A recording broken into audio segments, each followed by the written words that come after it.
So after Halloween 6, The Curse of Michael Myers, the studio did not know what the fuck to do, and they immediately went on the direct-to-video train and were going to make the Halloween franchise just direct-to-video now, until Jamie Lee Curtis, 19 years later, went up to John Carpenter and Deborah Hill and said that we could make a movie that's 20 years after the original Halloween, and we could just make a movie that would actually be good and one that the fans will want. And I really like that idea that Jamie Lee Curtis came back for this movie because of that. I mean, she said now with the new Halloween movie coming out that this was a money film, but I feel like that's kind of bullshit because this movie, I think, it really is a product of its time. It's very much a 90s slasher. It is very much Scream. It is not fully Friday the 13th. And that to me doesn't bother me as much as a lot of people do. Like, as a lot of people get bothered by this, it doesn't bother me that much. But this movie is one of the Halloween movies, like, out of all of them, this is one of the most where I feel like this film has so many things that bug me about it. So many little things, but there are so many powerful and fantastic things about this movie that you would say it's a mixed bag, but I feel like a lot of the good outweighs the bad, like really strongly. Especially Jamie Lee Curtis returning and making her return to the franchise. But, of course, I'll talk about the things that I think are not great about it as well, starting with how this movie erased Halloween 4, 5, and 6 from existence. And to me, that isn't... Like, it's one of the dumbest, I think, decisions in whenever people do movies like this, horror movies especially, where they literally don't even watch all the horror movies in the franchise, like all the sequels. And they're just thinking about money. And Steve Miner, a director who I really enjoy, he did Friday the 13th 2 and 3, he did House, he did this other movie called Forever Young, which is okay. He's done a lot of pretty good movies, or great movies, I think. But this one, it pisses me off that he went into this movie, and listening to the commentary that Scream Factory made for this, he went into this not wanting it to be connected to 4, 5, and 6. He wanted it to just be, well, in the commentary, he says to the first film, even though this movie refers to the second film as well, so that's on you for thinking it's just connecting to the first film, but Michael Myers burning in the second film is connected, so it's not just the first film that this is a sequel to. I don't, like, that really annoys me.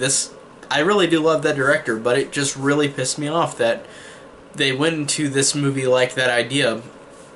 But from their point of view, I do understand why they ignored 4, 5, and 6, because Halloween 6 at that time was the most reviled Halloween movie in terms of critics. The theatrical cut of 6, it has like a 10% on Rotten Tomatoes. And I know ratings don't always matter, but God, a freaking 10, or no, it has like a 6% on Rotten Tomatoes and it has like a 10 on Metacritic. And I'm thinking, I don't even think that deserves a 10. Like, that's terrible that is a 10. It obviously, I think, closely deserves like a 50 or something. It's not that terrible. But I guess as a film, I can understand why people didn't like 6. It was so incomprehensible, the theatrical cut. So at the end of Halloween 6, we got all these unanswered questions and even more new unanswered questions.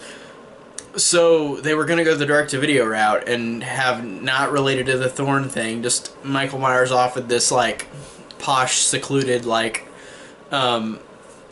academy for, like, girls, and Michael will just come there and stalk these girls. But then Jamie Lee Curtis got involved, and then they incorporated that into the story. But it's a really interesting, like, this movie's just interesting to talk about alone based on how it was made and the things that irk me about it. Especially just not being connected to 4, 5, and 6, because think about what you want about them. They should have been connected. People should care more about this. This is not caring for your fans if you're literally just ignoring them just because you didn't want to see them because you didn't care. It's different with the new Halloween, where I feel like David Gordon Green and Danny McBride did see all of these movies, and they've mentioned in interviews that they have seen them all and love most of them, and are incorporating homages to them, even though the new Halloween is ignoring every sequel except for the first film. That's the only film it's connected to. But they at least are paying respect to the sequels, even though they're not in canon anymore. And this is more insulting to me just because it is the first time it did it. The second time with the new film isn't as insulting because it's not, because I've already dealt with this shit before, like people not caring. But in terms of the new film, I feel like they do care. They just want to make a specific way of that story, i.e. Michael and Laurie not being related, so in the new film it's not going to have any connection to the sequels, but homages to them, which is cool. This one has no homages to the sequels. It's just they don't exist anymore. The character of Jamie Lee doesn't exist. It just really pissed me off. And one day I think I will talk about, maybe before the new one comes out, I will talk about the continuity of the Halloween films and how I could incorporate 4, 5, and 6 into H2O and Resurrection, because I feel like they still could be connected. So I do like that, even though we get all this shit like that irks me about this movie, like that it's not, they get ignored 4, 5, and 6, and it's a 90s slasher. It is very 90s slasher. It's not Halloween, but this does, I feel like, it is a little bit of a notch above this typical 90s slashers because of a great performance and a great final act. One of the best final acts in any of the Halloween films, I think. But anyways, let's get started on why I feel like it irks me so much, but I still love this movie. I think this movie is awesome. Just so many little things irk me, but so many things I love about this. Some of the best things in the franchise. Starting out, I love how the opening credits start, and it's the Mr. Sandman theme from Halloween 2. That's pretty cool. That's a cool little connection. And then it shows Marion Chambers going in Langdon, Illinois, which I don't know how far away that is from Haddonfield, Illinois, but that's cool that, like, it has this character come back who was not in 4, 5, and 6 and never mentioned in 4, 5, and 6, so I liked how they did bridge the continuity with her from the second one because she was in the first two. And I really liked seeing Marion back. And Marion, after she returns in part 2, she returns in this, and she goes into her house, her character, and then it's broken into, like something's going on, and then she turns around and there's somebody wearing a hockey mask, which was a nice touch to Steve Miner and his Friday the 13th films that he made. He put that in, of course, as an homage to his films. But this character, Jimmy, that's her next-door neighbor, played by Joseph Gordon-Levitt, who was not famous at this time. I think 10 Things I Hate About You came out after this, and he got way more bigger because of that. Like, that's one of his bigger starting points, I think. Even though he was in, like, Third Rock from the Sun and stuff, like, I think after this is when his career started to peak. So at this moment, he wasn't anything gigantic, but that's cool he's in this movie briefly. Even though he's in the beginning of the movie and dies.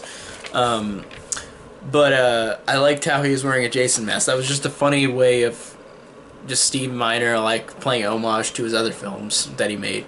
And so her office has been ransacked, and she goes, like, Jimmy goes in and finds nobody, leaves.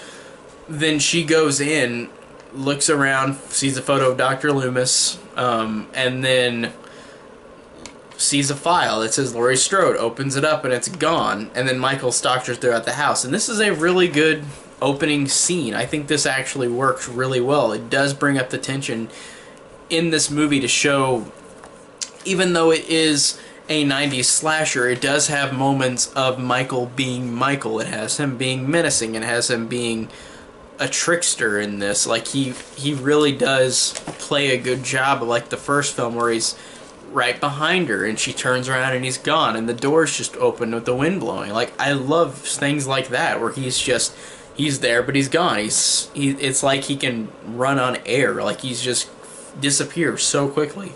And that opening is great with her before she gets killed. Like, I like the fact that even though Marion returns and dies, I like that it was a cool connection to 1 and 2, and a logical reason to why Michael would find where Laurie Strode is located now, because she's been hidden for 20 years. I'm guessing, I don't know how long, it never says how long Laurie has been Carrie Tate at this academy, but it's been 20 years since Michael burned away in the fire, and apparently his body was never found.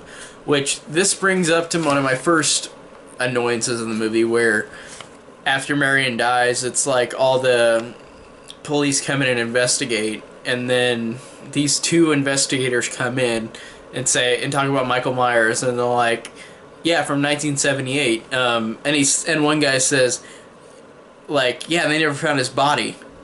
And to me, that is so stupid that they erase 4, 5, and 6 from this, but it makes more fucking sense to put 4, 5, and 6 connected to this, even if you just said a couple lines, like she had a daughter, like Michael was killing people in Haddonfield for years, and then he found out Laurie was hiding and went to her, but they had to ignore it, and it's so stupid because it makes more sense that Michael's been gone for 20 years if the 4, 5, and 6 are erased. He's just been nowhere for 20 years. That's so stupid. Like, what does he do? What has he been doing for 20 years? Oh wait, Resurrection answered that, and Resurrection is a big POS, so I don't take that into account what Resurrection did. But apparently Michael has been living underneath this house eating rats for 20 years. Like, that's so fucking stupid that you couldn't just connect 4, 5, and 6 instead of saying a stupid bullshit thing like that in Resurrection, that like he's just been under his house for 20 years. What the fuck has he been doing? That's so retarded. Or, I mean, that's so stupid. I didn't mean to say retarded. But that's so stupid. Why? That literally makes no sense. And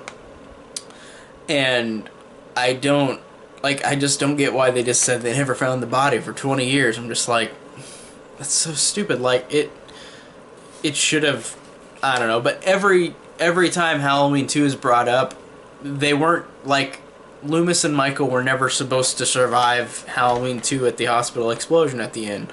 So in Halloween 4, whenever they're there and, like, they explain how they survived, it's kind of cheap. And in this one, it's cheap, too, where Michael, it's like, oh, his body was never found. So, just been gone for 20 years. Like, that's so stupid. Why? And then, you get the opening credits, which I think are really cool opening credits for this movie. Like, it shows Loomis's, like, room that he stayed in at Marion's house, because apparently he lived there and died there with Marion. And she was his nurse. And this opening credits is really cool, because it shows, like, all these newspaper clippings of the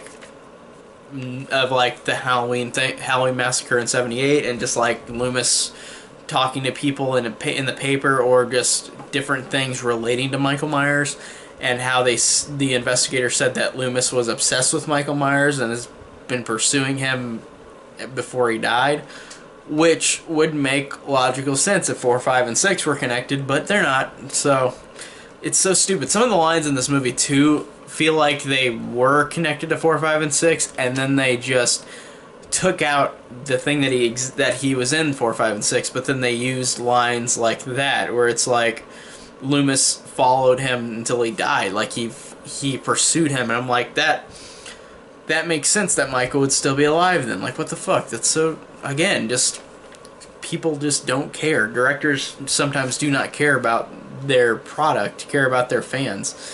It's just so annoying. But the newspaper clippings, and they're, like, in the opening credits, is really cool. And there's also a pair of bloody scissors, which could connect to Halloween 5 or Halloween 4 with the bloody scissors, because it's like, you could connect these, but they don't connect them. Just annoying. And I'm gonna stop saying connecting to 4, 5, and 6, because I feel like I'm saying it too much. Well, before I stop talking about it, I'll mention that picture, too, of Laurie Strode, where it says, survivor of Halloween murders killed in car crash, and it shows a picture of Laurie Strode.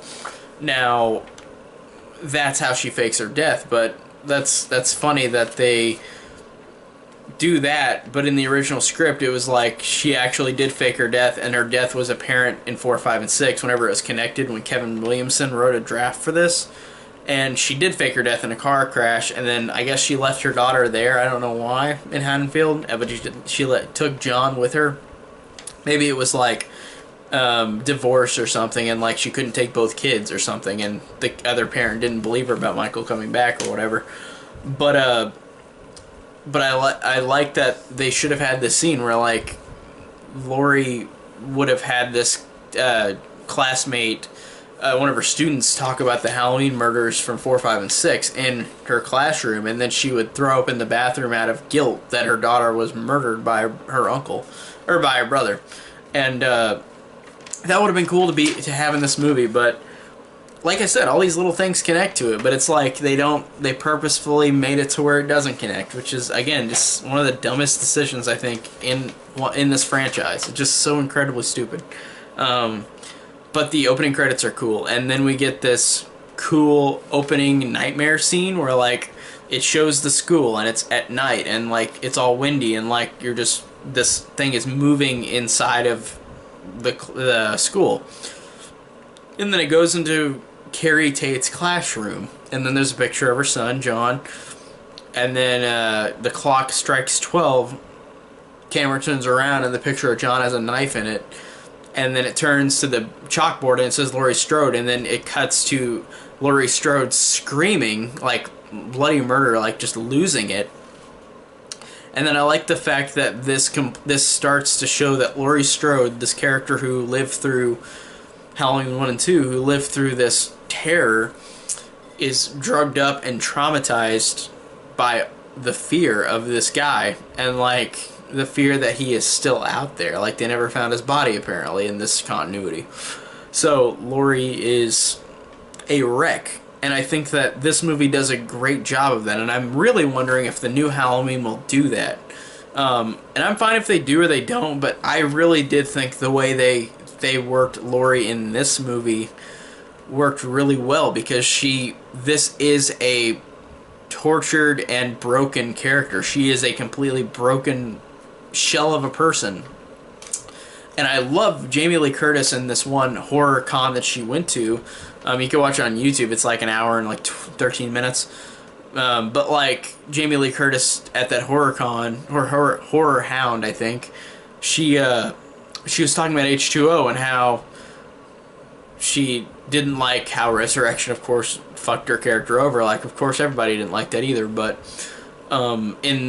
she was pointing out in this movie, like, this had a great story for this character, because this character, out of 20 years of living in fear, being traumatized, being drugged up, the fear taking over her, she's not living, she's not a person until she conquers this fear. And that's what this movie is. This is conquering that fear of evil, like literally destroying evil in this movie. And of course, like everyone knows, Resurrection fucked this ending anyways, but this movie on its own, without taking into that piece of shit Resurrection, like, this movie on its own is a movie about facing fear, facing her fear, and standing up for her family, her son, who she has a son in this continuity. So she's got a lot to lose, but she goes and stands up and fights. And I just think that this is an incredible way for a final girl character to come back, or a final character from a horror movie that comes back and fights off the evil and kills it at the end. Well, not really kills it, but you know, whatever. But in this movie, she killed him. I think so. I still believe so. But I really do love the fact that this character starts out in this movie, Laurie Strode, she starts out as this traumatized wreck, and you see John is taking care of her. Her son is taking more care of her than she is taking care of him. And that just shows what fear can do, what being traumatized by a horrific situation can do. That's just really, like, I just think this is a great movie on that point. Like, it's just a great way of having this character stand up for herself, stand up for her and her son, and actually try to save people. save herself and her son, even though people die. But it's a horror movie. But I like the fact that she's now named Carrie Tate because she went into hiding and she's just so scared of being, like, she's in California now, far away from Haddonfield. So she has been there in the secluded area where Michael could probably never find her, and even though he does in this movie, but I like that. I like this idea in this movie where she changes her name. She's so scared she goes and she moves with her son and just goes to this location in California, and is so far away, afraid that he could still come back, but she's got such a distance from him. So I like that idea. It's really cool in this version of this movie. But I really liked whenever they have this conversation, her and John, played by Josh Hartnett, by the way, one of his, I think this is his first role, his first movie role. It said introducing Josh Hartnett, because that other movie he was in, I'm blanking on the name of it right now, but that one horror movie that came out in 1998, that came out right when this came out, he was filming for that too. The Faculty. He was filming for The Faculty at the same time, or pretty close. So, but this is the first one he was credited in. So I think that's cool that this is his first movie, and like Jamie Lee Curtis, her first movie is the first Halloween. That's pretty cool. But I really like this scene between her and John, where he gets a birthday card from his dad, and he says, like, or she mentions that his dad is a chain-smoking methadone addict, and I like the fact that John's response was, who would attract someone like that? And then, like, he's saying that to his mom, in which, like, I like how he's so pushy towards her, because she does grip him so much, and he is taking care of her so much that you see his breaking point later in the movie, and halfway through, like, there's a great moment between both of them. But this shows immediately that she has him in a grip, and he is taking care of her, and she is, like, she's basically, they're the only people they have. Like, I really like how they connect as son and mother. Like, it really works with these two characters in this version. It's really interesting. And John's upset about not going to Yosemite's, where all his friends are going to at the school, and I really love this line that Jamie Lee Curtis gives, because he's mouthing off to her, and her response is, "Look, John, I know you get my smart mouth from my side of the family, but you're going too far, and you're not going to Yosemite." And I like the fact that it's just a really good acting moment, and it really makes you just see why these two characters are at odds with each other, but they need each other, and how John is taking so much care of her, but she is gripping him so hard, in which she is trying to keep him safe. So I really like both of those reasons why these characters work good together, but they're just smothering each other. That's a really cool family dynamic with this trauma involved with the mother. And then we get introduced to John and all of his friends, like Molly and Charlie and Sarah.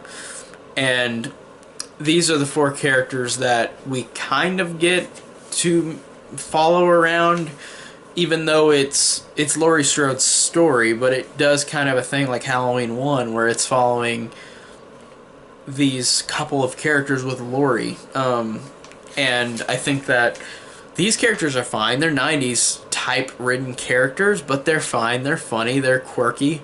I think that they all, like, I like them a lot. I think that they're all interesting. They're typical horror movie characters, especially from the 90s, but I feel like they are funny. Like, Sarah and Charlie have a funny relationship with each other. Like, they both, I just think they've got a funny banter between each other, and I think John and Molly have a good connection. And I liked how Michelle Williams, like, I don't know if this is her first movie, she might have been something before, but she's really good in this too. Like, this is one of the starting points for this actress, where you're like, wow, she's really good, and she, of course, is fantastic, a fantastic actress. So many great movies she's in. Like, she blows me away in almost everything I see her in. But But this is one of the great couple of firsts that she's in. I don't know if this is her first movie, like I said, but it's got to be one of her first movies. But she's great in this too. And I really did think these teenager characters are fun. Like the first one. Like they do kind of, even though this dialogue is more 90s, not like dated, but just it feels like these characters are living in the 90s, that it doesn't feel like 1978 version of these characters that will follow Laurie around or are friends with. But these characters are fine. They're fun. Just quirky, like I said. And I liked how Laurie is looking at John and looking at them, like out the window, and then you see a shot of her right here, and then Michael just appears in the window, but it's just a ghost of Michael. Like it's not Michael's not actually there. It's a figment of her imagination. So she's sitting right here, her eyes shut, while Michael's just right here. She shuts her eyes tighter, and then he just disappears, and that just explains everything. Like she is so afraid that like he's coming back, but like she literally is just there in, like, I love how she's just that scared of a person. Like it makes sense, and it makes such a great impact whenever she fights back at the end, because they do a great job of building up being scared and deciding to fight and saying fuck it. But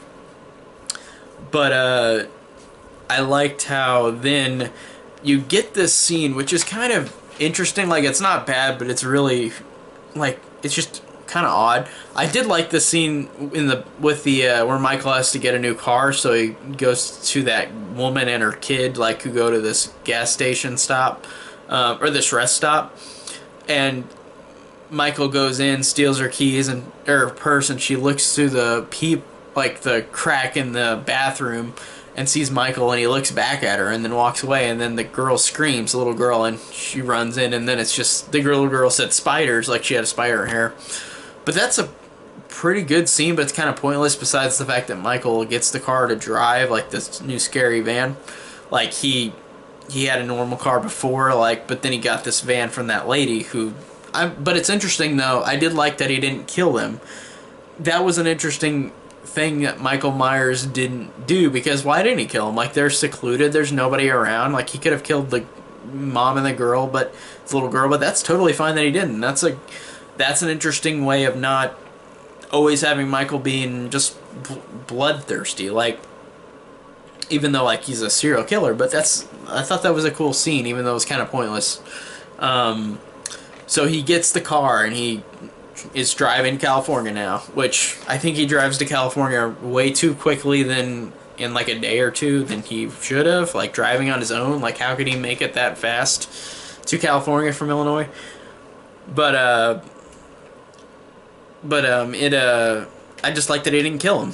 And then we go back to the school, and Jamie Lee Curtis she has her boyfriend Will, who is, I don't know, like, he's this character that I don't hate, but he's just kind of annoying. Like, he's not very caring, I guess. Like, as a character, he's just kind of like you can tell this like, Laurie Strode has this deep, like, issue and secret that she hasn't told him, that she's Laurie Strode, like, she's Carrie Tate to him, and I guess he doesn't know, so it doesn't make him a douchebag, but it's like he kind of just comes off that way. Like, he's got a likable, smarmy personality, but he just kind of comes off as kind of not very, I don't know, like, he's, like, I mean, I didn't mind him. It's just interesting. It's an interesting relationship she has with him.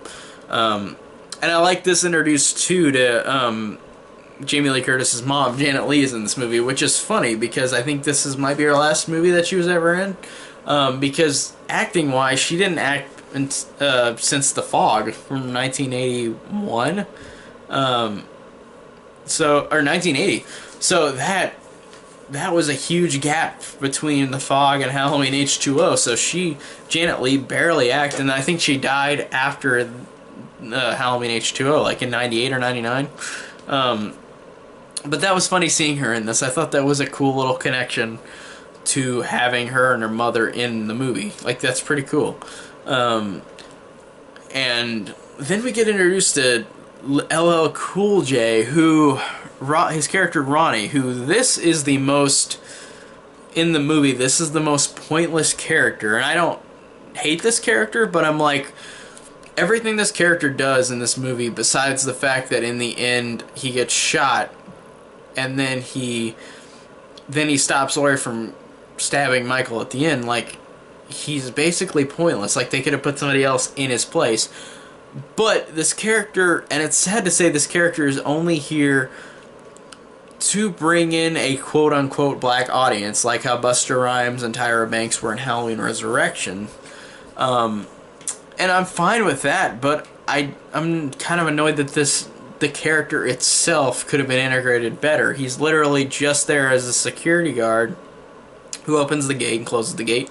He's got a wife on the other line who he tells her his sensual love stories that he makes, like novels, which again just is so weird and so doesn't fit. Like, it's just so random. Like, it's such, like, this character is so completely pointless. And it's not like I don't dislike this character. He's fun, but it's just like it doesn't even matter. Like, why is this character in this? I don't get it. So I don't know, it's kind of pointless. But it just really, I don't know, it didn't do anything for me. And then we get back to Laurie Strode again, which, after we got all these characters introduced, we get back to Laurie Strode, the thick of the story, which this is where the movie shines for me. It really shines with this character.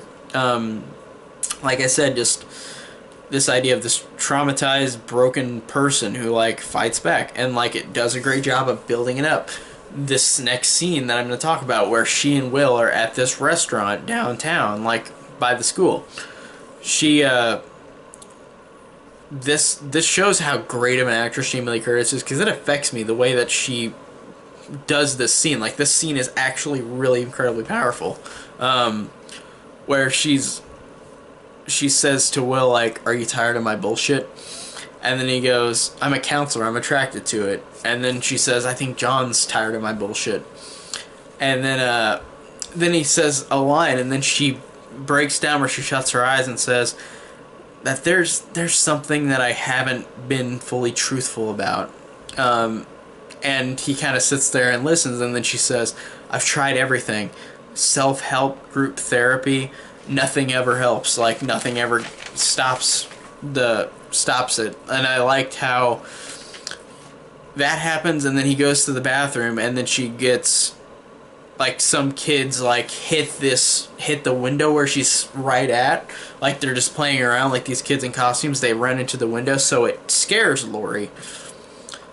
And then she drinks more, and it shows that she's a alcoholic and a over drug abuser. Like, so she is just so traumatized that she's using alcohol and drugs as a way to cope. And it just, that scene alone just is incredible with her performance, and with just how it subtly just shows she drinks champagne or whatever she's got, and then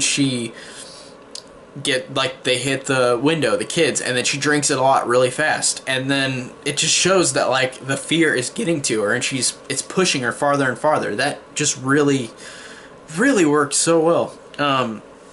And then here's my favorite acted scene in the movie, even though that scene was really great.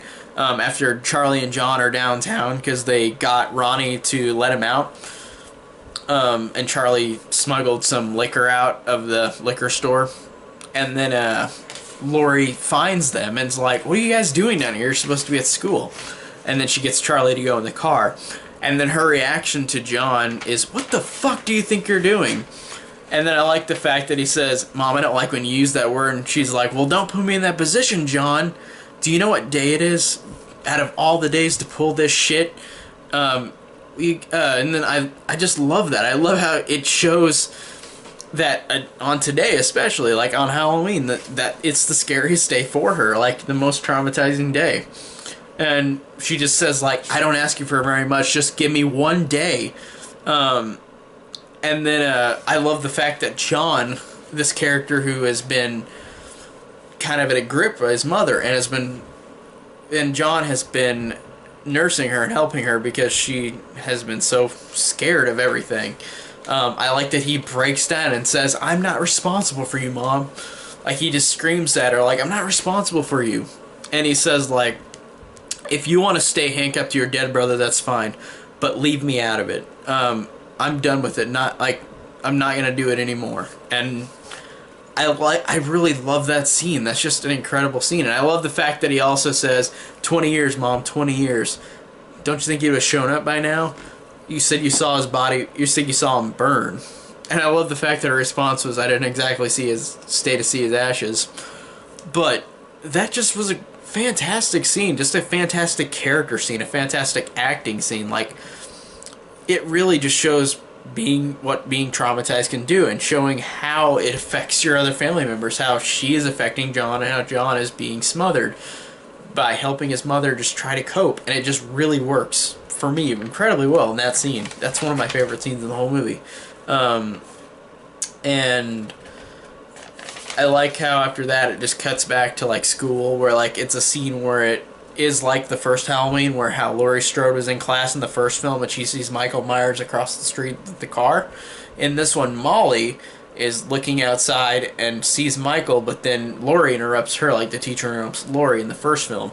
And I like the fact that the book they are talking about is really like about Victor and Elizabeth and about fate, and how he killed off every single person, so now all Elizabeth could do is go and fight the evil. Like, it was fate. Like, and I love how that, looking at Laurie Strode hearing this story, is like she's slowly getting it. Like, I'm gonna stand up for him, stand up to Michael, if he comes back.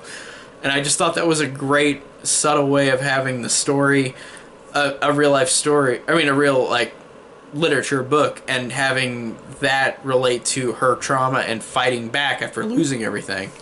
Like, I love that. Like, and it said fate, like how how first Halloween said it was fate. Like, that's just really cool. And then Laurie lets John go to Yosemite, and John, who he's talked to Charlie and Sarah and Molly already, and he's like, we're not going. They're gonna stay there while everybody else leaves. So so John knows something like bad's gonna happen, where like he stays there, like not because he thinks Michael's gonna come, but he thinks, oh, it's not good because I lied to my mother. And then Laurie has the same look where she's like, oh no, I feel like something bad's gonna happen. And then Laurie, of course, doesn't know that John stays, but she thinks he's leaving. And then she sees all the buses leave, and then runs out, and then encounters Norma, her mother again, Janet Leigh. And even though the scene is kind of weird, because you gotta look at it from, it's Jamie Lee Curtis's mother, not from the movie, because this scene is kind of strange, where like this older woman just goes up to her and says, we've all had bad things happen to us, but what is important to now is that we can concentrate on today. And it's a great scene, and Janet Leigh's great in the scene, but it's just kind of a weird scene in the movie. Like, it's just there because it's her mother. But I liked it, and of course she's got the Psycho car right there. It's not the actual Psycho car, like it's the same model, but it's not the same car.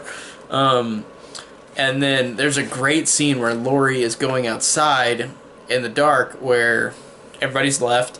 It's just, she thinks it's just her and Will, and then somebody's walking down the hill in the shadows, looks like Michael. She shuts her eyes, keeps them shut for a second, opens them up, he's still walking towards her, she shuts them again, stronger, like, she thinks if she shuts her eyes enough, he'll go away.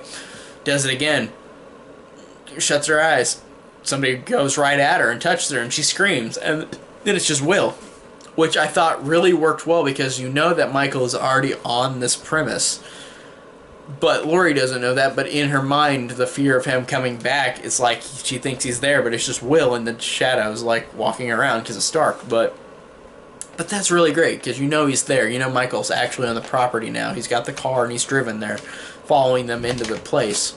But I really like that. And then we get to this weird, one of the weirdest fucking lines, and it's the weirdest thing in this movie, where Sarah and Molly are, since they're staying behind, they're in their room, and of course Scream 2's on TV, which is a funny little 90s thing. It's like a meta thing.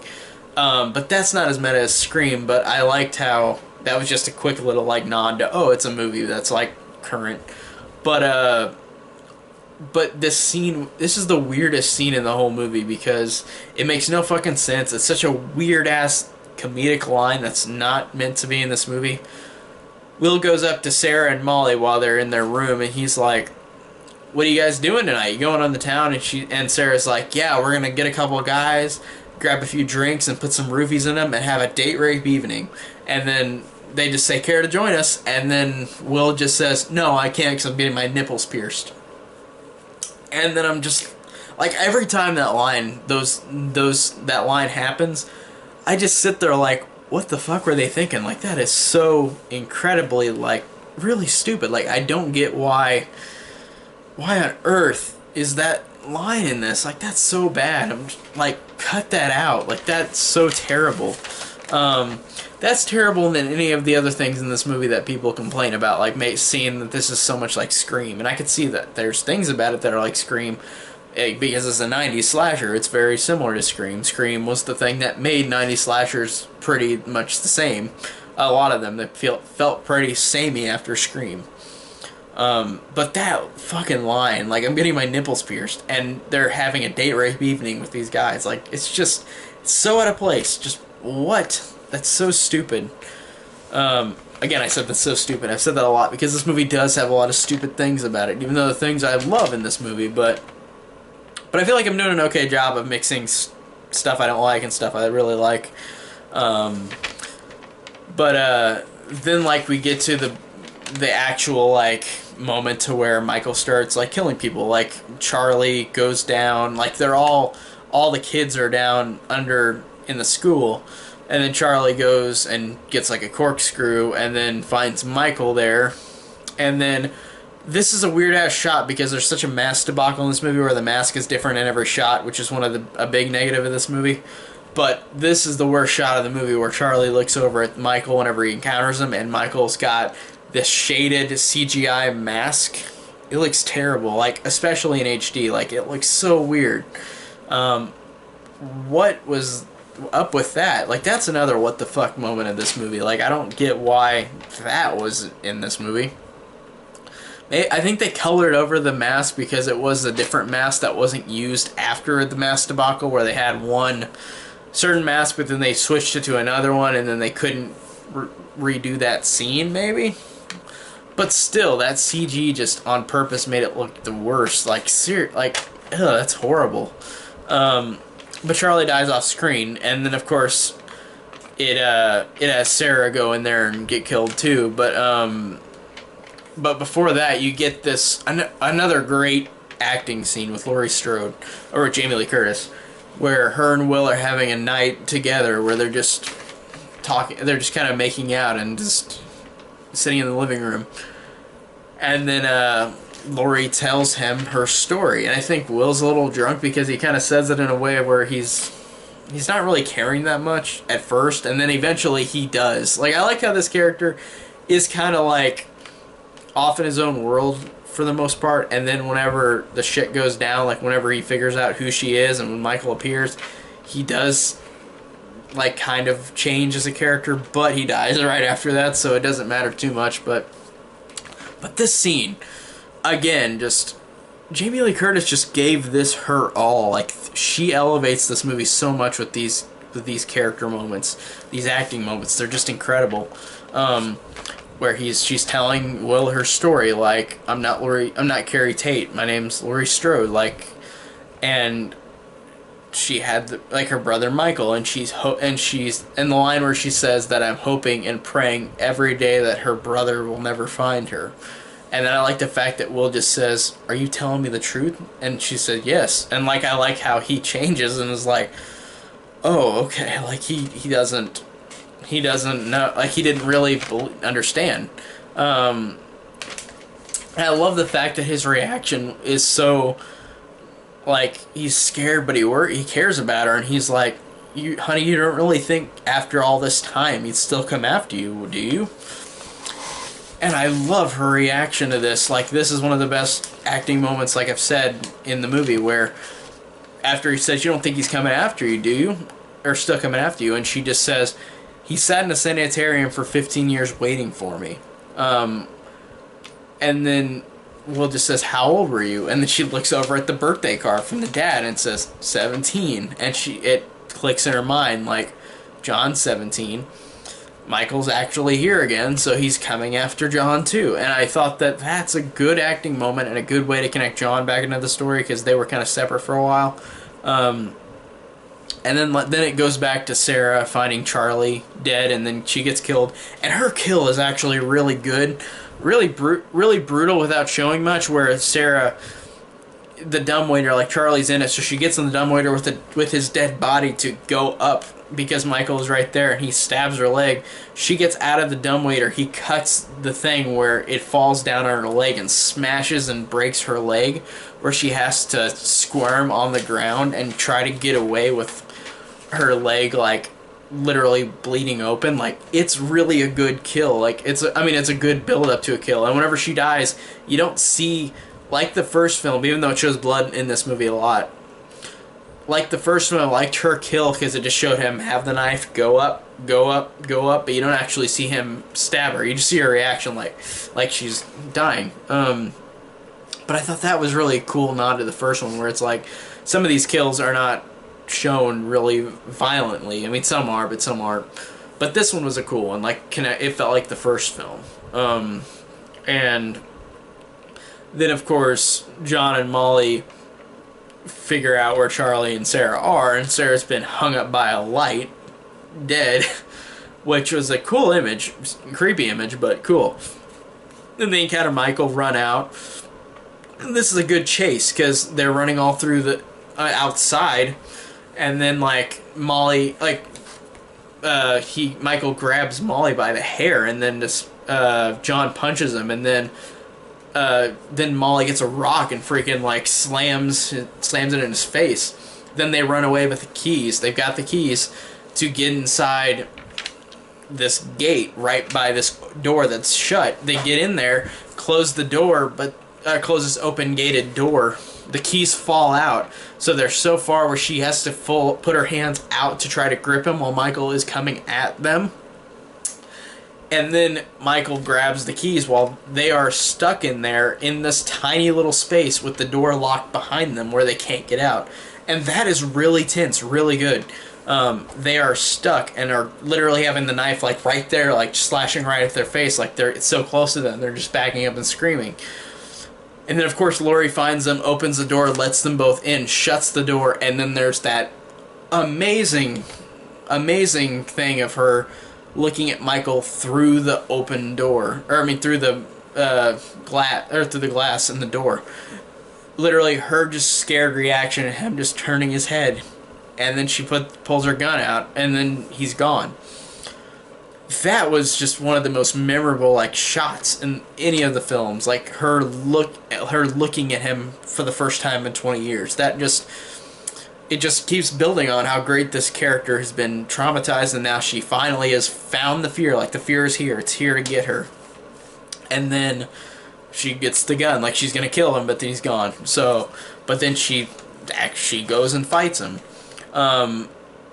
And I just like how she just stands up to him.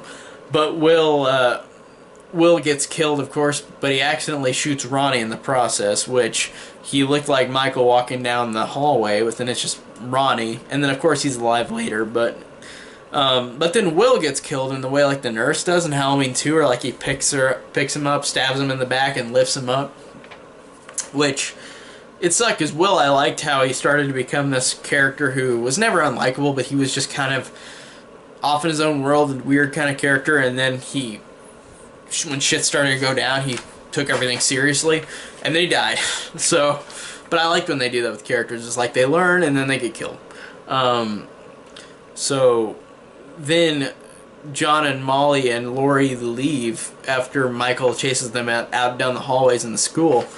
They drive away, and then John has been stabbed in the leg already, so Laurie tells Molly to drive down to the Beckers, which is the name from Scream.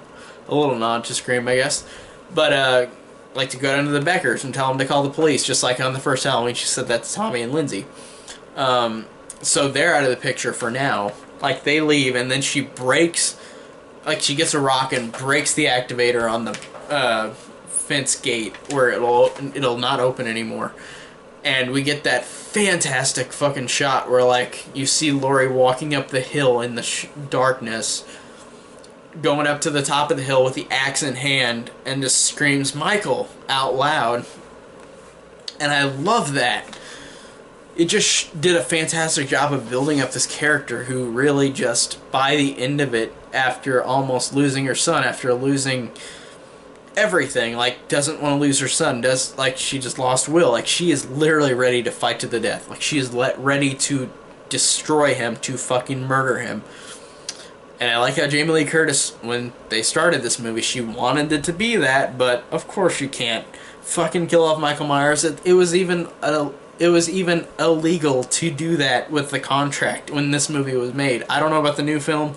I don't know if you can actually kill him or not still, because that's when Mustafa Akkad was alive, but Malik Akkad's son is alive, so I don't know if that still legally binds, but should have fucking killed off Michael in this movie. That would have been the best ending. But we might not have gotten this new one, and this new one might be the best one out of all the sequels, so. But Laurie walking up with the axe is awesome. She goes into school, Michael comes down, she like hits him with the axe, he stabs her and cuts her on the shoulder again. Then they go into the schoolroom where, like, she's hiding underneath all these tables, and Michael does this cool thing of flipping all the tables back to where she has nowhere to run, and then she, like, impales him with, like, a flagpole. And then she, like, runs up the stairs, grabs, like, a whole bucket of knives, like, out of a drawer, keeps throwing them at Michael, but she misses. But I like the fact that she, right at the last moment when he's about to stab her, she grabs the cabinet door. Then he stabs it in through the cabinet door and it's at her face, and then she, like, hits him in the nuts, I guess, which is a weird thing. But she kicks him in the nuts, and then then she gets a chance to escape. But I liked how she does all this stuff. She axes him, stabs him, and then she stabs him like 5 or 6 times, and off in the balcony, he falls into the table where he threw all the tables over. And then Laurie she goes downstairs, grabs the knife out of him, almost stabs him, but then Ronnie pops up and then says, "He's dead, he's dead." And I'm like, no, he's not dead. You know he's not dead. It's just so dumb. And then, of course, the police and the ambulances come, and then John and Molly are there talking to the authorities. Laurie's sitting there like she knows it's not over. She knows Michael's still alive. Michael's put in a body bag. And this moment right here, till the end of the movie, is fucking fantastic. Like I said, one of the best final acts out of any Halloween movie, where she knows Michael's not dead. So Michael's put in a body bag. He's put in a van. She grabs a police's gun, points at everybody, and says, "Put him in, load him in." Then she gets in the van, drives away, while John and Molly watch her leave, and that's the last time we see him in the movie. But she knows he's not dead. She knows that he's still there, and of course, she looks in the rearview mirror in the back of the van, and Michael is coming out of the body bag. And then she slams on the brakes. He flies through the glass, falls out, and then he's just sitting there, and she's like, "Get up. Come on, get up." Like, she knows he's still alive. She's not going to be satisfied until she knows he is dead. So she says, "Come on, get up, get up." He gets up. She slams into him with a van. He grabs onto the front. She flips the van off of a freaking, like, hill, giant-ass hill. She flies out of the car. It pins Michael to a tree, and the van and the tree is between him, so he is stuck. And I love the fact that she goes up to him with the axe and says his name, Michael. And then he just sits there with his hands over his head, which of course alludes to resurrection, because like his head, like, it's like, oh, it's another guy. But in that moment you don't think that, and it's like Michael, and then he looks up, he tries to put his hand out.